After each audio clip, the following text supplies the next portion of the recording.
Yeah, Big Nasty, Hall of Fame Tampa Bay Buccaneer fan, baby. This is Mike Allstott, Tampa Bay Buccaneers, and you're listening to the Cannon Fire Podcast. Cannon Fire Podcast, brother. When you hear the sound of the drum, we'll be saying, here we come. Yeah, here we come. Hey, here we come. Check our house, man. We're gonna kick these balls. Here we come. Yeah, here we come. Hey, here we come. Hey, here we come. Here we come. You ain't listening, and you're missing out. Woo!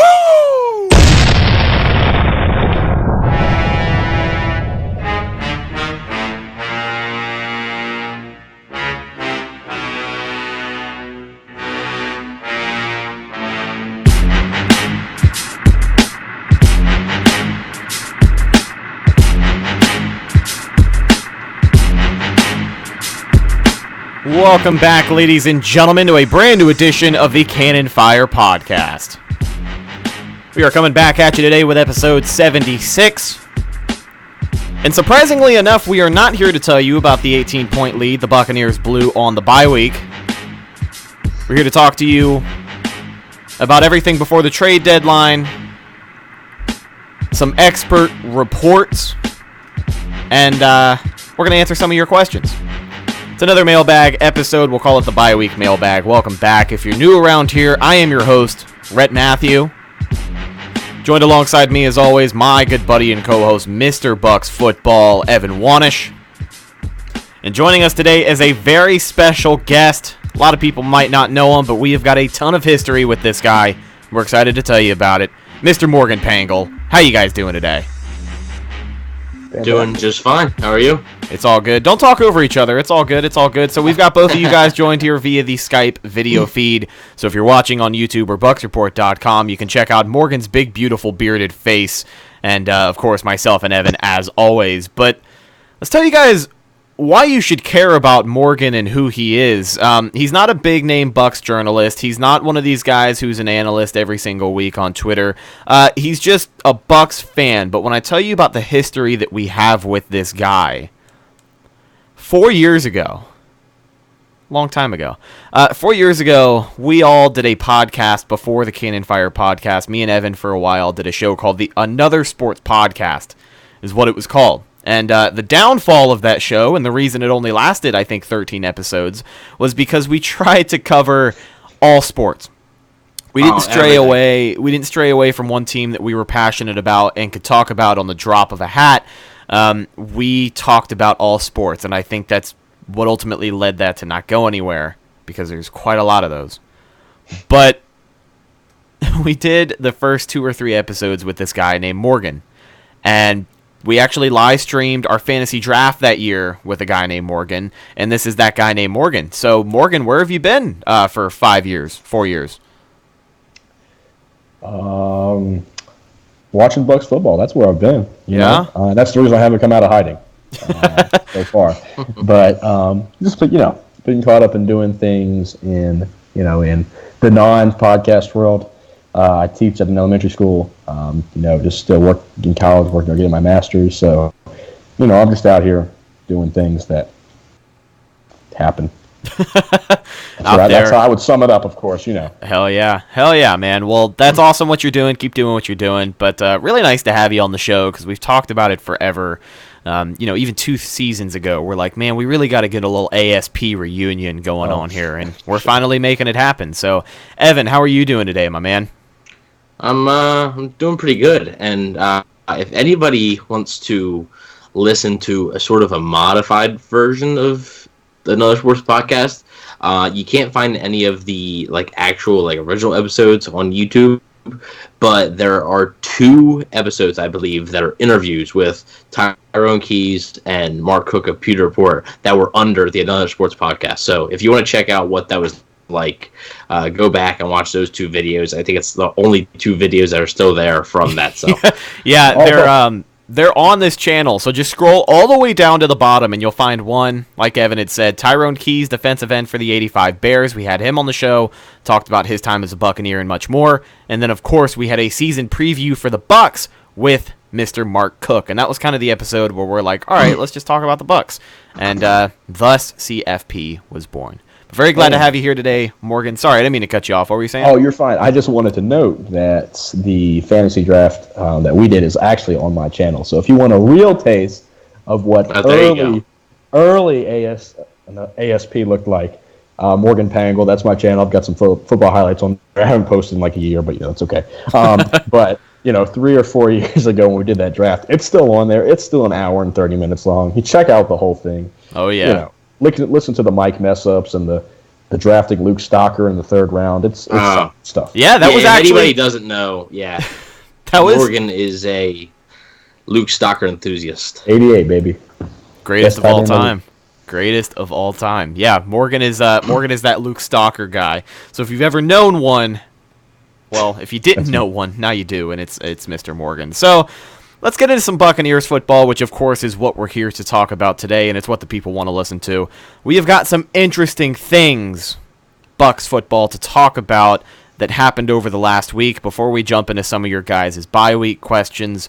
First and foremost, the one that sticks out the most for you is the Jameis Winston Mariota era over. Wait, Rhett, hold on. Rhett, before we get into these questions, I have a question of my own, just really quickly. Yeah, sure, man. So I'm going to be in the Tampa Bay area performing one of my rap shows lately. It's going to be Christian rap, some of that Christian hip-hop, Nice. Tupac's going to be there. But I really want to get some signs ready for my show. I want the high-quality printing and signs. Do you know where I could find that in the Tampa Bay area? You know what, my friend? You are in luck. Let me take a second and tell you about our friends at Pinecrest Printing and Signs. So, Morgan, a guy such as yourself, you need an image for your business. Well, that's awesome, because Pinecrest Printing has got you covered in more ways than one.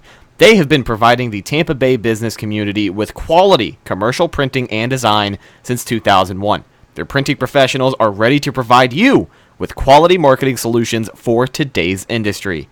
They're also the newest sponsor of the Cannon Fire podcast. Give them a call at 813-684-5444 or check out the website at pinecrestprinting.com. Morgan, I am so glad you asked, because ever since the show started, I've just been chomping at the bit to talk about some quality printing, and I'm glad that you helped me make that happen. Also, one more thing. We keep wedging in one more thing, but one more thing, and it's very important. It is confirmed that Pinecrest Printing and CFP have some goodies in the works, and we'll be announcing those very, very soon here within the next couple of weeks, so keep your eyes open for that. Some really, really cool stuff is going to be happening. But let's finally talk about the Bucs. Finally. The biggest thing that jumps out at you this week is an article that says, is the Jameis Winston, Marcus Mariota era over? Say that 5 times fast. Well, several front office sources tell Mike Freeman that the Titans and the Bucs are expected to reset their sights at quarterback through a trade or in the draft. The number 1 and number 2 picks from 2015 are likely done as franchise leaders. That is all quoted from the story. And I'll toss out my take, and you guys can toss out yours as well. I'll just say this. I don't believe this one bit. Just like I didn't believe that the Bucs were going to trade O.J. Howard, which everyone was, up in arms about a week ago. Reports like these do not have enough evidence from the organization in particular to back up what they're trying to say. I believe that if Jameis Winston plays, I said it last week, if he plays 2 more games like he did in London as a Buccaneer, he's not going to be a Buck come the end of the season. But right now, with a head coach who says, I'm not worried about that performance, as he has one more, I'll be worried. With a guy who still has a little bit of time, while it is a slim window to turn things around, he has a window to turn things around. And we said it 2 weeks ago, 3 weeks ago, when he was playing well. Evan, you said it on Twitter today. Jameis Winston does not have to play at an MVP caliber level. He just has to be a serviceable game manager. And all of that is why I do not believe this report coming out of the gate. What do you guys think? Yeah, so I think it has more validity to say the Marcus Mariota era is over. Right. That is a tricky one to say a little bit, honestly. Yeah. So because they've already benched him, and I understand, everybody's like, well, why don't they do that with Winston? Well, the Titans have Ryan Tannehill, who has been a starter in the league before and has had some success, and the Bucks have Ryan Griffin, who hasn't taken a regular season snap. So I mean, that's the big difference there. But right now, yeah, Jameis Winston's leash is very short and probably the shortest it's ever been. But I do think it would probably take another game like Carolina to really have the Bucks move on. I just don't think that right now. I'm not saying the report can't be true eventually, but right now, of when it was reported, I don't think it's particularly true. Yeah, and I have mentioned this before on Twitter and talked about it before. The entire Bucks organization is built around Jameis Winston at this point. Jason Light, Bruce Arians is there for Jameis Winston. Jameis Winston, I think the Jameis Winston era is not over. The Marcus Mariota, or MM8, as his fans like to call him, whatever. It's got to be over unless they put him in against Tampa and he lights it up somehow, because that's not difficult to do against the Buccaneers defense. But Marcus Mariota was benched, and I think that just marks the end, basically, of his time in Tennessee and his time as a full-time starter in the NFL. I think he'll find a backup job somewhere or the potential to compete for a starting job. But Marcus Mariota simply just doesn't fit the model of what an NFL quarterback needs to look like now. Can't make the big-time throws. And I just don't think he is a starter in the league anymore. Winston, on the other hand, like Evans said, is on the tightest leash he's ever been. He just had, 5 interceptions. Granted, 1 or 2 of those weren't his fault. But with Winston, the Tampa Bay organization is built around him. They don't have a good backup quarterback they can just throw in there and say, all right, let's try again. This is Winston's time where he has to play at least like a game manager in order to get this team to a respectable place and for him to get a new contract or at least franchise tag. So I do think the Mariota era is over. I don't think the Winston era is over just yet. The possibility is there, but I don't think it's close. And you kind of look at it from the franchise itself. If the Bucks were to come out and say, yeah, we're done with Jameis, we're going to bench him, let Ryan Griffin be the guy, and we're going to start looking at quarterbacks, you're not going to hear any franchise directly say that. But, if Jameis were to get benched, then it's a waste of time for BA and his staff of, 29 coaches to even be here in the first place. It really just shows the amount of patience they had with a brand new coaching staff to come in here and try and turn things around, because I don't think anyone expected it to get turned around all the way in 1 year. But after 6 games to say, all right, he's not the guy, especially with Bruce Arians whispering in his ear, he has a window to make things happen. And we have to see how the rest of the season plays out. But if he throws 2 touchdowns and 0 interceptions for the rest of the year every single game, he plays like an average QB and doesn't turn the ball over 5 times in a game, then he'll be a buck. That's how I feel about it. But yeah, it's definitely a report that's raising some eyebrows, and some people are jumping the gun on it, but don't expect Winston to be run out of town just yet, even though some of the fan base wants it to happen. So there's our 2 cents on that. Moving on, we have got some other Buccaneer news regarding a defensive end we have talked about before. Everyone's favorite defensive end, Jason Pierre-Paul. Reports are saying that JPP is returning to practice this week. He's eligible to return to practice this week. We've yet to see how that plays out. But depending on how he does in practice this week, depending on how much he participates, it'll really determine if we see him play any snaps against Tennessee. At this point, I don't know, man. I think JPP coming back week 8, ready to go, even if he plays half of the game, I feel like it's too good to be true right now. Well, I've said this for a while. Neck injuries are tricky. You don't really want to mess with them, because that one wrong hit, if his neck isn't 100% ready to go, one wrong hit could end his career basically. Yeah. And in some cases maybe be life threatening, depending on obviously where he's hit. So I do think they're going to be cautious. But I also think that if they think he can play, they're not gonna. Obviously, he's not gonna be out there every snap, but they're not gonna really hold him back. If they think he can play, he'll dress and he'll probably play a little bit. Yeah, I think this defense definitely needs JPP back, and that's just evident with Shaquille Barrett being the only person getting pressure on the quarterback at this point. Carl Nassib's been there, but he really benefits off of long developing plays where he can really hustle to the quarterback. But it's a weird position for Tampa Bay. They don't want to put him in that position to get, career-ending injury, like Evan mentioned. But at the same time, they really do need him back. So I wouldn't be surprised if he comes back in week 9 and they rule him inactive for week 8. But it's really up to what this coaching staff wants to do as to how badly they think they need him. Personally, I think we need him for this pass rush. He's a great rotational rusher. Showed that last year with 12.5 sacks as a starter and was on the field the majority of the time. So would love to see him back in action against Tennessee, but don't want to rush anything in terms of his health. Yeah, and he's a guy, the way his contract is structured now, he is off of the books for next year. So you want to get as much use of him as you can. We kind of said the same thing with Deshaun Jackson. We knew he wasn't going to be here, so why not mix it up? Why not do some interesting things to just get everything you can out of that guy? It's much different when he's coming back from a neck injury. Of course, you're not going to throw him in there, but if this turns into a thing where you have to wait around until week 9, 10, 11, and he's still kind of lingering and not entirely there, and he's showing signs of just not what we saw, yeah, you can still use him as a rotational player, but I don't know. It's just a weird outlook to have for a guy who, I don't know how you guys feel, but I'm fairly confident he won't be here next year, as unfortunate as it is, simply because the money that's going to be tossed at that defensive line. You think about the guys who may be here, might be leaving. Ndamukong Suh is a big name that floats around, and he's going to, of course, graduate some of the money that JPP would have warranted. But yeah, it's a weird situation. I mean, they have Ndamukong Suh, Shaq Barrett, and Carl Nassib all unrestricted free agents. So right. And the pace that Barrett's at right now, the Bucks probably at the beginning of the season, the Bucks weren't expecting to have to pay him the money that they're going to. But right now, I can't see Jason Pierre-Paul on the roster unless he comes in and just absolutely tears it up, and the Bucks are like, got to keep this guy.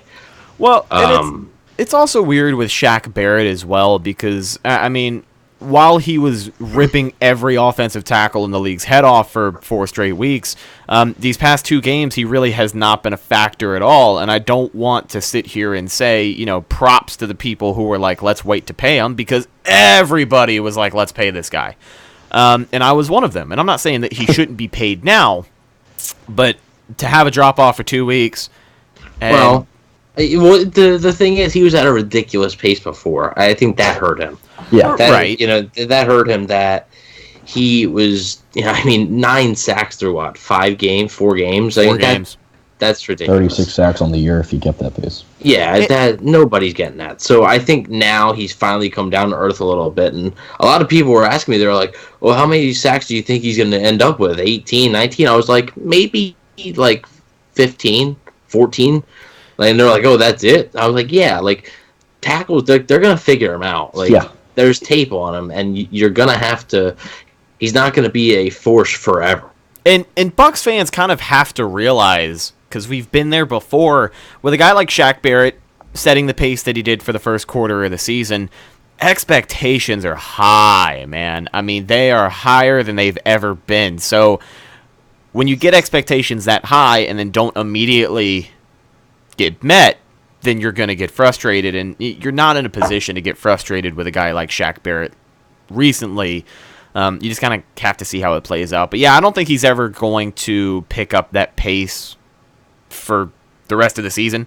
He's not going to have another 9 sacks through 4 games, But I think he'll finish okay. I think he'll finish with, like you said, around 14 or 15 sacks. I still believe in the guy, and I think he's a very prominent pass rusher. It's just teams have a little more time to figure him out, game plan, and see what they're up against. So that's really that. JPP, still a little bit of a question mark, but things are looking good if you want him to return sooner rather than later. So I mentioned at the beginning of the show, this is a very special edition. It is the Mailbag edition. We'll call it the Mailbag bye-week, the bye-week Mailbag. And we've done one of these before, answered some questions, and you guys seem to like it. So we'll do it one more time because we don't have any recent Buccaneers football to talk about this week. So let's do it. Evan and I wrapped up your guys' questions on Instagram. Whenever we do this, you can check out our social, Instagram, Facebook, and Twitter. We'll be taking all of your questions, and we've got a few of them we want to answer here today. We'll have Morgan join us. First question we've got right out of the gate. Ben_no_comment says, which position would you prefer to see us improve before the trade deadline? Offensive line or secondary? Trade deadline, if you did not know, October 29th. We do not know if the Bucs are going to be buyers or traders or what the deal is before the trade deadline. There haven't been a ton of signs other than some false reports saying that OJ is going to be traded. So that's a tricky question, but I think right now, if I had to pick, the Buccaneers need more help at secondary than anything. I think offensive line help is crucial. It's important, especially if you have Jameis Winston in a contract year and a situation like he's in now where he has to basically prove he's worth every penny. You're going to need offensive line help, but the secondary is the plight of this football team, and they seem like they've been the weakness ever since week 3, and it just has not gotten any better whatsoever. So I will go secondary, but Evan and Morgan, what do you got? It'll be a quick answer from me. Probably the secondary, even though I feel like, obviously, just like you said, because of Winston's situation, offensive line would be smart too. But I wouldn't expect the Bucs to do anything. Because the guys that are out there right now are guys like Chris Harris from the Broncos. Is an older or a free agent at the end of this year. The Bucs just aren't in a position right now to try and do that with so many other holes. So secondary, but I wouldn't expect anything. Yeah, I'm with you on that. I wouldn't expect very much. Morgan, what have you got, my friend? As much as I would like an offensive line talent, I don't know what offensive linemen are really on the trade block right now that would benefit us, that are worth $3 billion a year. I would love a secondary player. I think secondary would be the better choice because we've got a lot of young guys in that secondary. We've got Sean Murphy-Bunting, Jamel Dean, Vernon Hargreaves, if he's a Buck at the end of the year, he probably is, but Vernon Hargreaves, Carlton Davis III, Jordan Whitehead, Justin. I mean, these are all young guys that don't have a true veteran leader out there. And no, Vernon Hargreaves is not a veteran leader. Let me stop you there. He slips. But that's not a veteran leader move, I'll tell you that much. I really think a guy like Chris Harris, a guy like Pat Pete, I know they're probably not going to get Pat Pete. Pat Pete, that's the Cardinals GM that said they're not trading him. Well, but I think they need a veteran guy out there to show them the ropes and to really just help them along. And like Trevor Sigma said a couple weeks ago, and you guys mentioned this, each defensive back is playing a slot above what they can actually play. Hargreaves can't play cornerback 1. He just can't. Carlton Davis can play cornerback 2 against slower, bigger guys. He cannot keep up with the DJ Moores of the league. Yeah. And I think a veteran guy, not like a Brent Grimes, not like that old veteran guy, but like an older veteran guy. Chris Harris is a good example. He's probably going to be worth a little bit, but a guy to come out there and really mentor these guys. If we're really, truly, if Jason Light stays and is going to say, these are my draft picks, I spent draft capital on them, and I want them, Sean Murphy, Bunting, Jamal Dean, Carl Davis. I don't want to mention MJ Stewart, but I want these guys to develop. And if Jason Light really wants that, then he needs to bring in a veteran secondary guy because these guys are learning. How they're learning is watching each other get beat in coverage every week. They're like, oh, that's not what I'm supposed to do, but they get beat. I mean, they need a veteran guy out there, and that's how it is. And no, Darian Stewart is not a veteran that's going to show them the ropes. He got benched week 1 for a reason, okay? And the funny thing as well, you had mentioned Pat Pete, and I just wanted to throw it out there. I saw a report today. I don't know how true it is. It's just something I saw scrolling on Instagram. But apparently the Eagles put out an offer to Arizona, a first-round pick and Nelson Aguilar. And Nelson Aguilar, the guy with stone for hands, as he's known for. It is a hefty price tag. And I think even if the Bucs comparatively put out a deal that is, let's say a first-round pick, and Cameron Brate.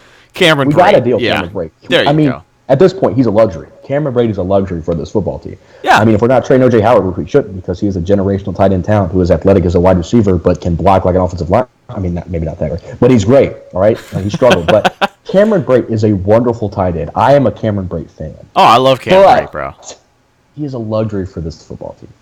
We got Tanner Hudson. He could always slid in there. But Cameron Brate, we simply can't keep around for his cap hit and his worth alone. There are tight end needy teams out there that would trade decent draft capital, I think, for Cameron Brate.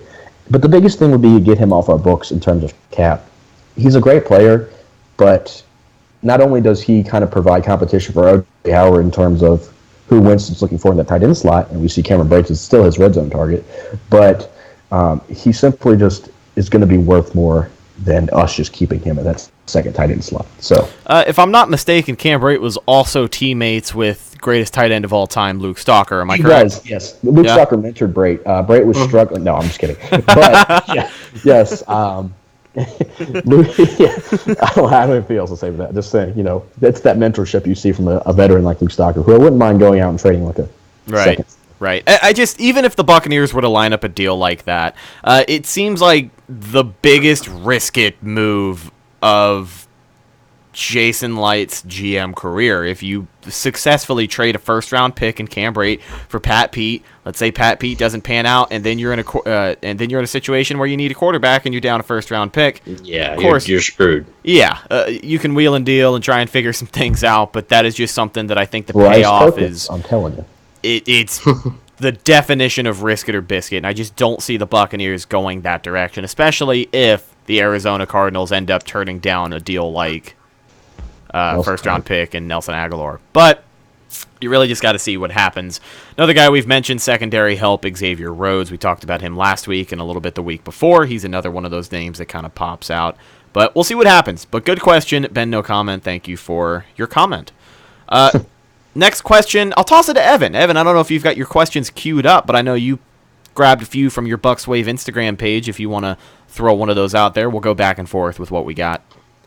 Yeah, sure. So one of them I got was basically what trades or whatever in the next coming weeks, and I was like, we're going to talk about that because I knew you had the question there. So I was like, we'll talk about that, whatever. We already talked about that. Like I said, I wouldn't really expect anything there. So the one question I had, it was pretty basic, but it says, will Jameis fix his decision making? And I know that there's been a lot of frustration from a lot of fans of, this guy's been in the league for a while and sort of the same mistakes, trying to force the ball, staring down receivers, trying to do this too much.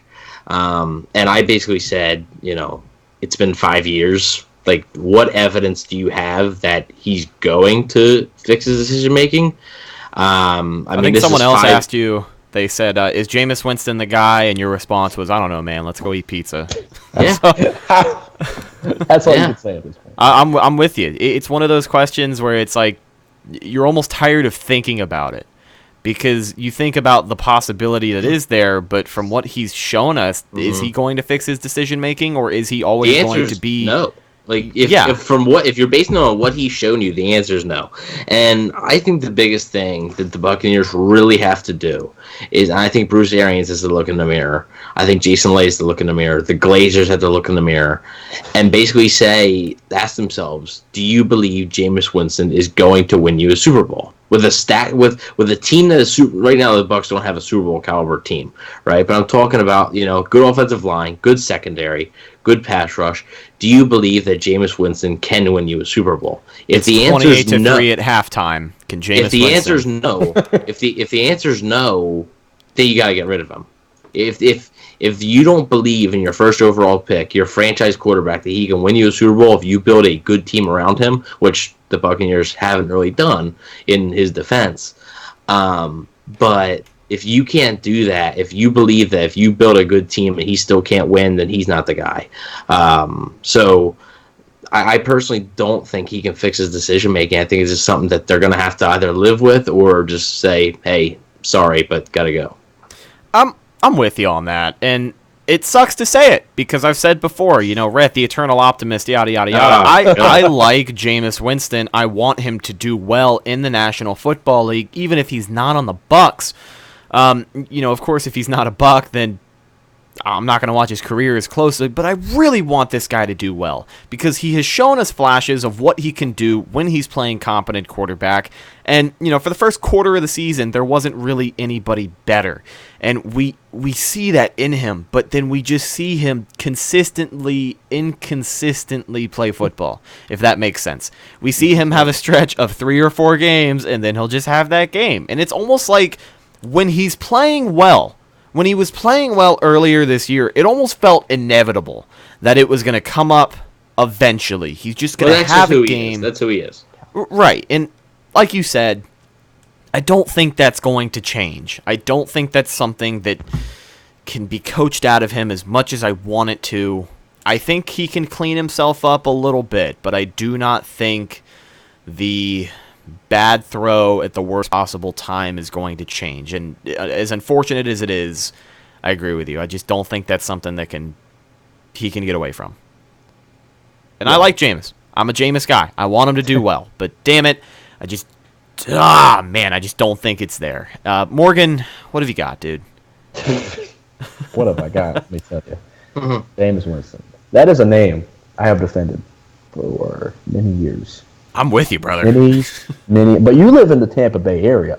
I live in Virginia, where, oh, should I disclose that? People are going to come after me. I live in Virginia, where there's like 3 other Buccaneers fans, and everyone's a Redskins fan or something. Anyway, they like to make fun of Jameis Winston, especially with the Panthers fans in North Carolina. Oh, my gosh. Let me tell you about that.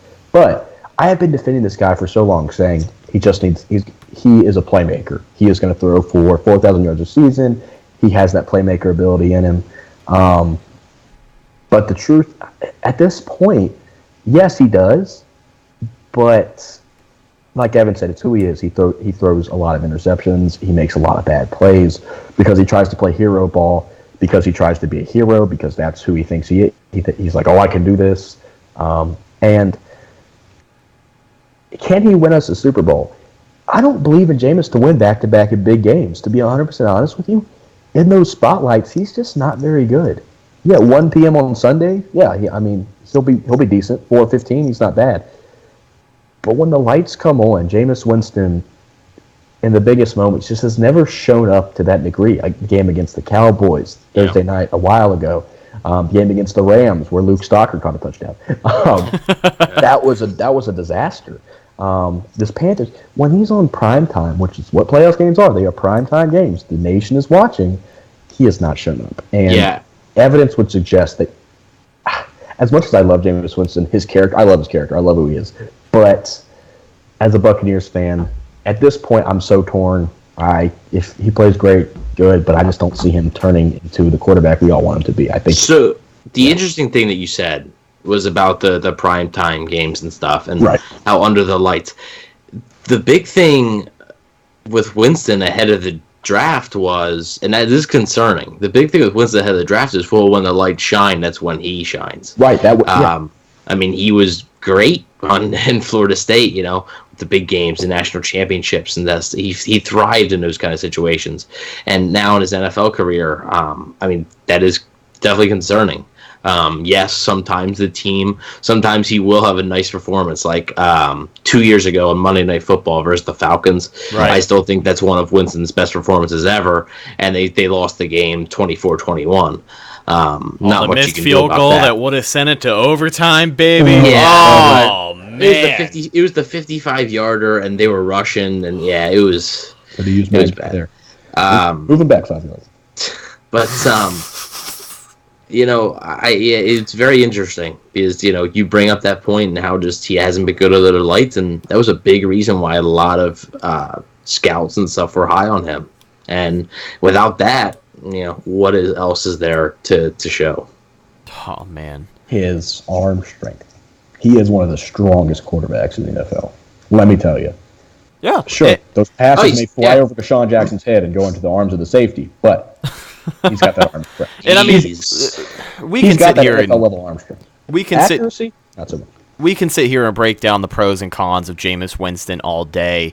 And as much as the argument is made that QB wins should not, or game wins should not be a QB stat, they are. They are. Yeah. As much as you can disagree, as much as you may not like it, if your quarterback is doing everything great but not winning you games, especially games where it matters, like you both said, under the lights, on prime time, on a grand stage where more than Tampa Bay is watching, it just seems like it can never click, especially consistently. And we've brought it up before.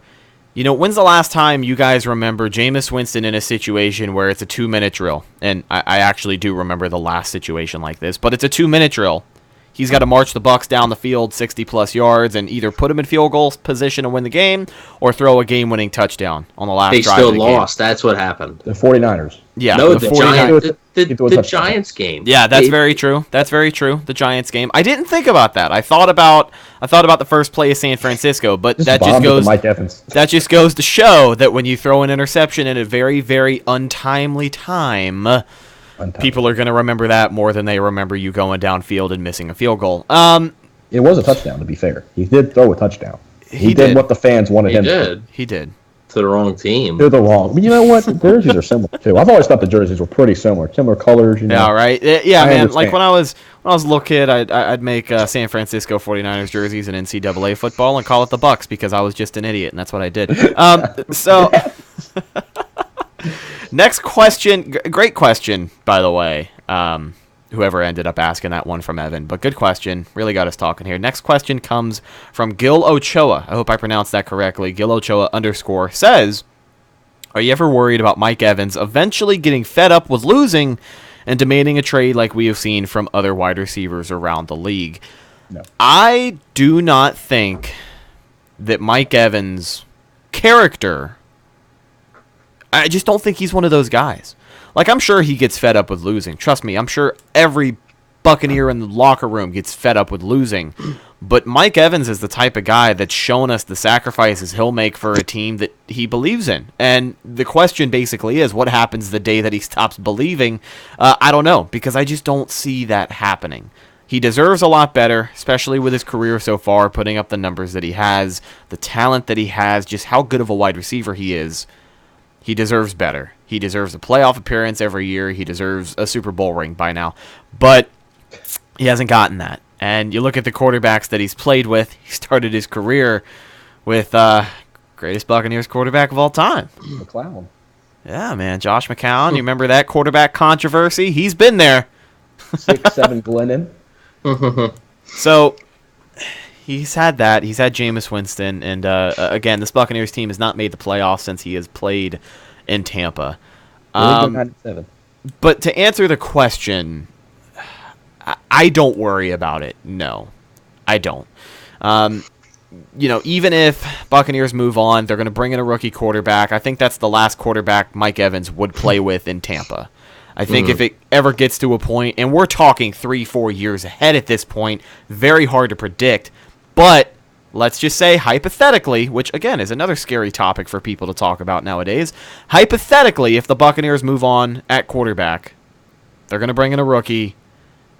If the rookie doesn't work out, that's when I worry about Mike Evans leaving if he hasn't already left at that point. But it would either be something like that or just a major contract disagreement that I see him leaving. And I feel like he's one of the good ones. I feel like we've got him hopefully for his career, but the guy does deserve a lot better than he has now.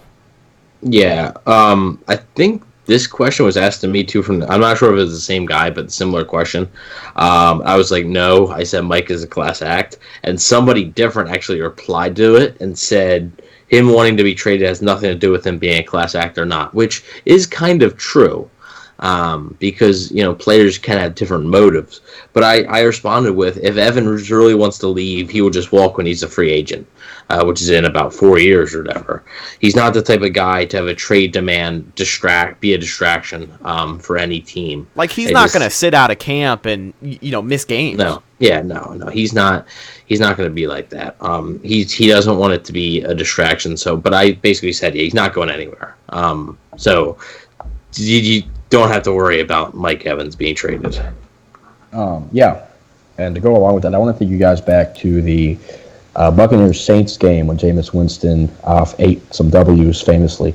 And I believe that's the same game where there was a fighting breaking out. Winston pointed at something, and Marshawn Lattimore slapped his hand out or something, and Evans just laid into Marshawn Lattimore. Oh, no, I watched that highlight.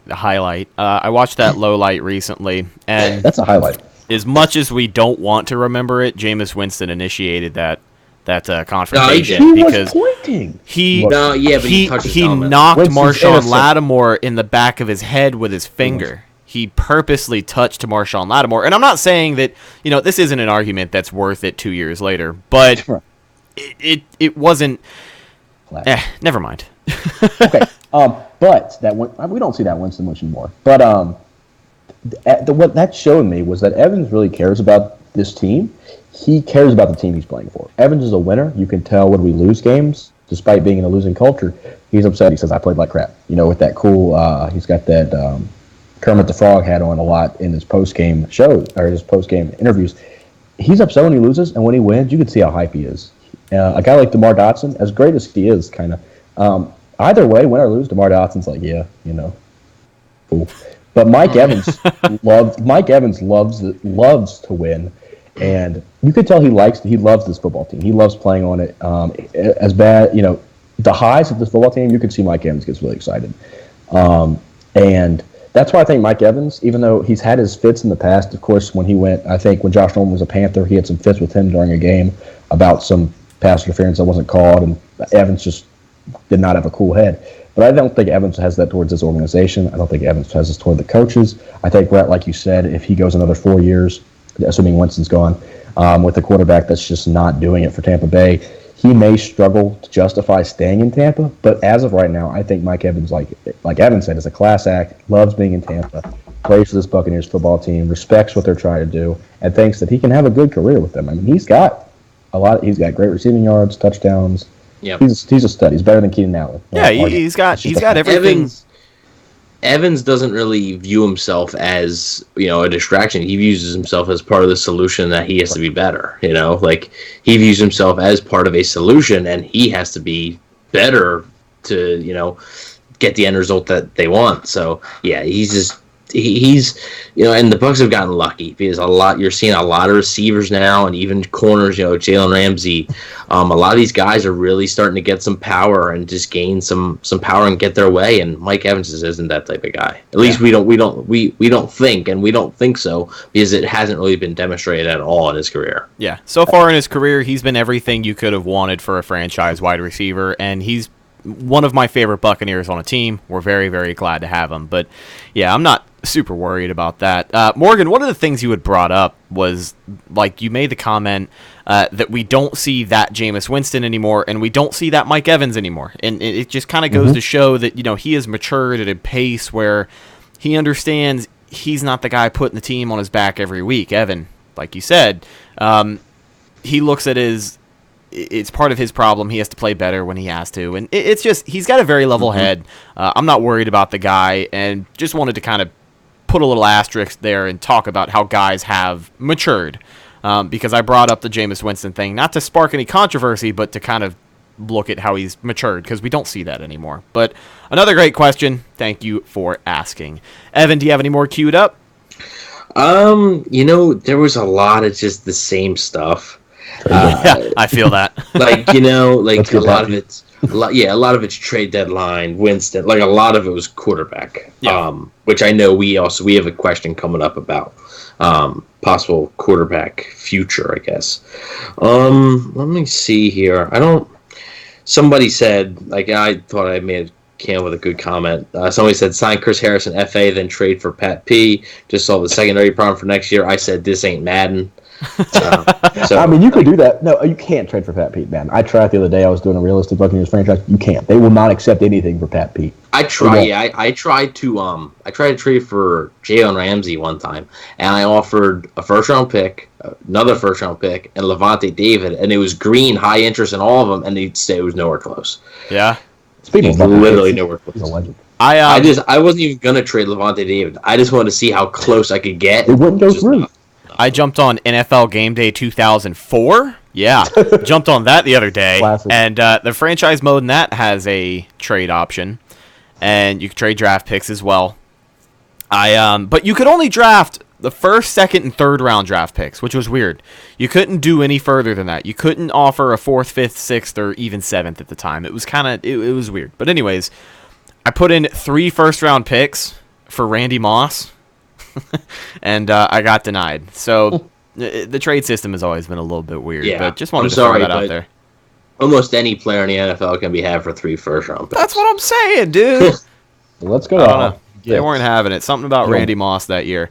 But we got some good questions, and we've got one more before we wrap up and break things down and get out of here. This comes from Lelius1987, and let me throw this out there before we really get into it. Oh, no. This is purely hypothetical. Sean Murphy Bunting. I say it. I say that it is purely hypothetical because people freak out about having hypothetical situations regarding the Tampa Bay Buccaneers.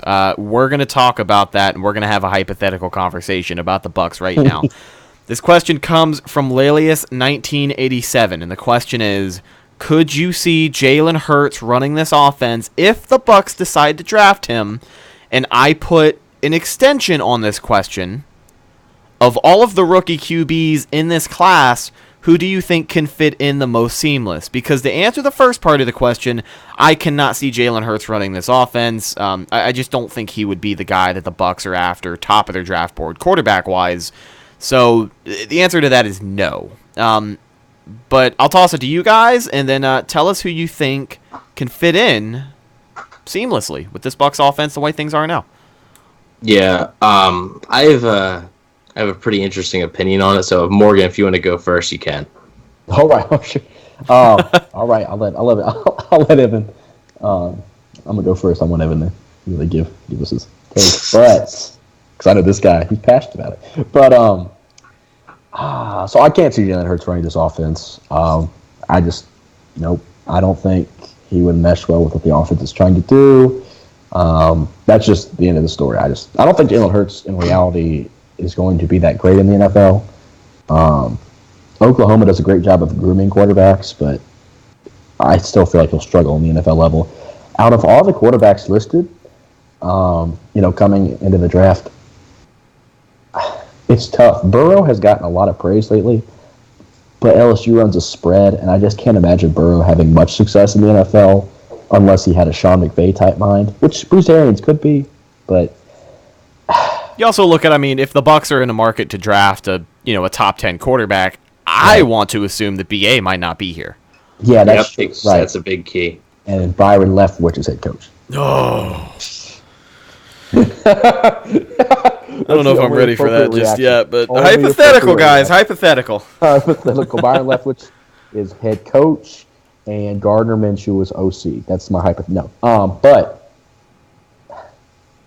watching tape on Herbert, he hasn't impressed me a lot as he has impressed others. I think Herbert will be okay at an NFL level, but kind of lacks that decision-making that I think it needs to happen at NFL level. Fromm, of course, struggles when he throws more than 30 times. I'm sure everyone's aware of that stat that came out.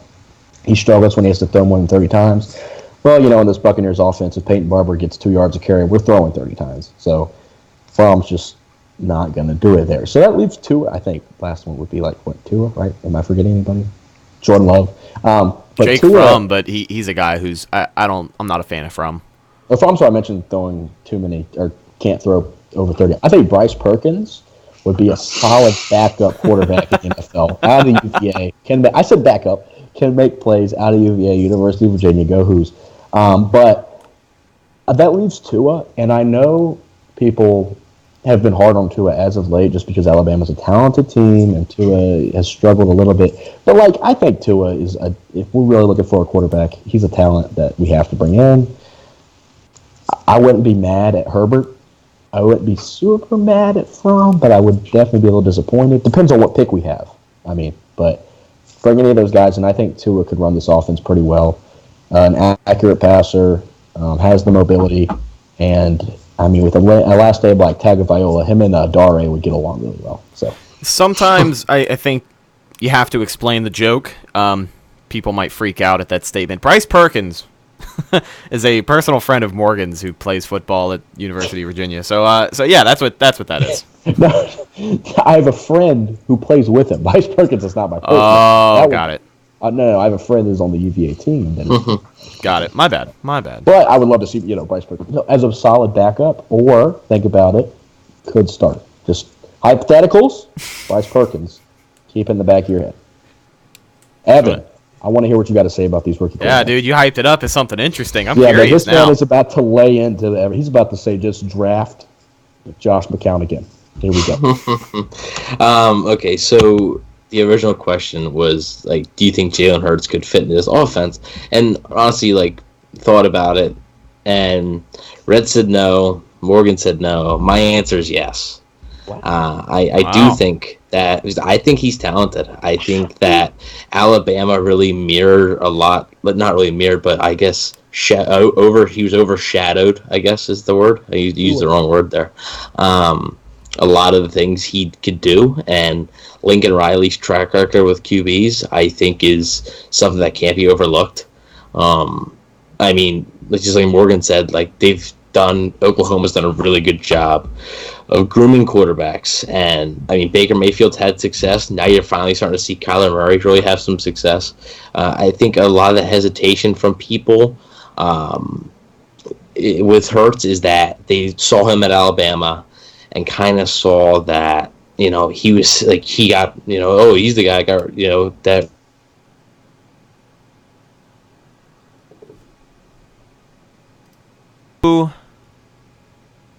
After some technical difficulties on our part, sorry about that. Back to what I was saying about, Jalen Hurts. Hurts has been really impressive to me. He just, on film, his arm strength shows up a good bit. He's got some accuracy. Obviously, mobility is a big thing with him as well. And just the Oklahoma quarterbacks have just been pretty good as of late. So Lincoln Riley definitely has a track record.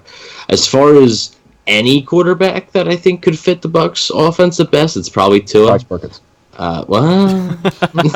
It's probably Tua. I think he's got the arm strength. He's got the touch. His accuracy is among the best in college football. I think he's really, for an Arians offense, if it is indeed Bruce Arians, just like Rhett said, if they're picking top 10 and picking a quarterback, it very well could not be Bruce Arians. And a lot of people think that means like he'll be fired. I think it's Bruce's decision. Yeah.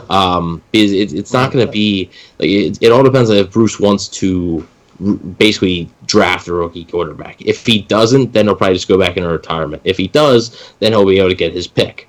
But I think, as though like a Bruce Arians offense, I think Tua would probably run that the best. And you had brought up kind of the pros of a quarterback now coming into that Bucs offense is the arm strength and the ability to hit your targets deep downfield, because a common theme with this offense is long developing plays, taking a huge shot. Jalen Hurts has showed it. I'm just saying. Yeah. And also, me and Morgan disagree on Joe Burrow. Burrow's good. I like. He's in a spread. Jared Goff was good in the spread. Jared Goff is not good now. Would you take Jared Goff or Jameis Winston? I would take Jameis Winston. Oh man! If you give Jameis Winston Sean McVay, I'm taking Jameis Winston. Jared Goff is. I'm not giving. I'm not saying that. I'm not doing. Let's not package head coaches here. Is because of McVay. Like, that's literally facts. Goff was terrible his first year. He was abysmal. Because he had Jeff Fisher as his head coach. Because he couldn't adjust from the spread offensive. Because Jeff Fisher was horrible. Jeff Fisher is one of the most, mediocre coaches in history. Yeah, and also horrible. He made that Rams team what it was. Oh, he made Jared Goff horrible. He laid the blueprint. He was the architect for the stealing everybody else's free agents Rams. So Jared Goff could not beat the Tampa Bay Buccaneers defense. That's all I'm saying. You know who could? Daniel Jones. All right. That's facts. And some dude named Kyle Allen, who somehow, I don't want to get into that. I don't want to talk about Kyle Allen. So, really quick, you had brought up Joe Burrow, and I was going to say this. Joe Burrow, I like Joe Burrow. I like everything about Joe Burrow. I've got pictures of him in my room where I sleep at night. I'm all in on Joe Burrow. But the biggest this is the part of the show that gets a little weird. The biggest con that I see with Joe Burrow is the arm strength, the velocity, the deep pass. He kind of falls apart, and it's a little bit of a gamble on the deep pass. Other than that, I think he's perfect. Hey, Rhett. Yeah. Who else didn't have that great of arm strength? I don't want to talk about it. No. I don't think it's who you think it is. I don't think it's who I think it is either, so enlighten me. Who didn't have that great of arm strength? Jared Goff. Peyton Manning never had that great arm strength. That's true. That was one of the big knocks of him, that he didn't have great arm strength. Tom Brady has a decent arm, but I wouldn't say he's got super arm strength. Okay, sure.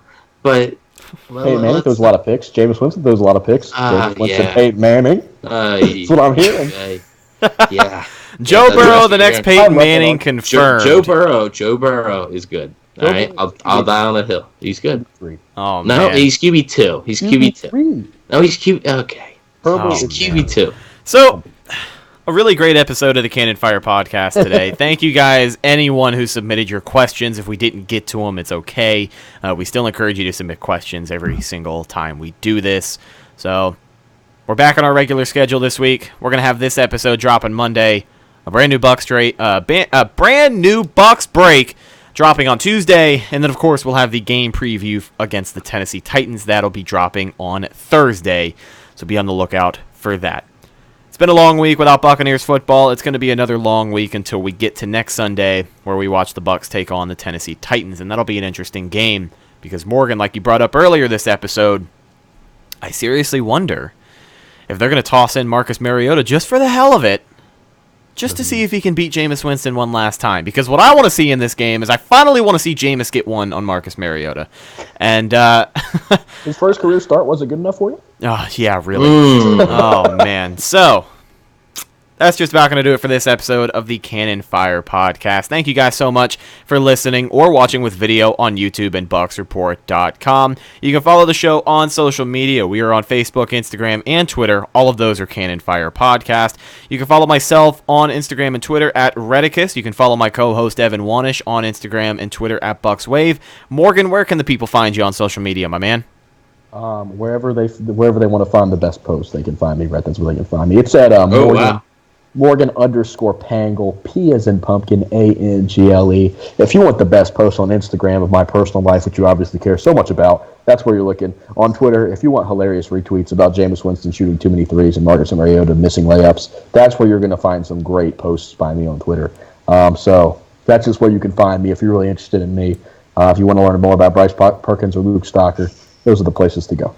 Well, go ahead and give him a follow. It's our little pumpkin, Morgan Pangle. Thanks for coming on the show today, buddy. It was really, really nice having you on. Listen.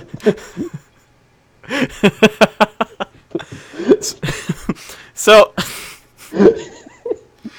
yeah, follow the show on social media. Follow us on social media. And thank you for listening. Before we get out of here, I do have to give a quick mandatory shout out to our guys at Pinecrest Printing and Signs. And, you know, I'm chomping at the bit. I really, really, really want to announce what we have got in store for you guys, but I just can't do it. I can't do it. Yeah, Evan won't let me do it. Soon. Hey. Evan won't let me do it. Did you say free jerseys? What do you think this is? What? Nah, dude. No way. No, I can't even like drop any hints whatsoever. So yeah, I really want to talk about it, but all you have to know is that Pinecrest Printing and Signs and the Cannon Fire podcast have some very, very interesting and fun things in the works. Be on the lookout for that the next few weeks. But if you are looking for an image for your business, that's cool. They've got you covered in more ways than one. Pinecrest Printing and Signs has been providing the Tampa Bay business community with quality commercial printing and design since 2001. Their printing professionals are ready to provide you with quality marketing solutions for today's industry. You can give them a call at 813-684-5444 or check out the website at pinecrestprinting.com. They offer everything that you will ever need.